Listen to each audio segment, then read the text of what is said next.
So guys, welcome to our channel once again. In today's video on a JAMB Government Exam Revision Series, we have here just this one question to answer on the topic international organizations. So guys, this video will be about technical aid corps. So in short, stay till the end of this video as it's a very important one and a short one for that.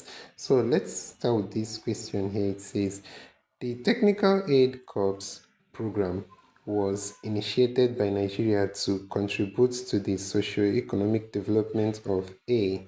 Developing countries, B. Africa, C. West Africa, D. The Third World. So guys, the answer to this question is option B, that's Africa. And that's it for this question. So this is where we'll end this video for today, guys. If you enjoyed this lesson, please give it a thumbs up.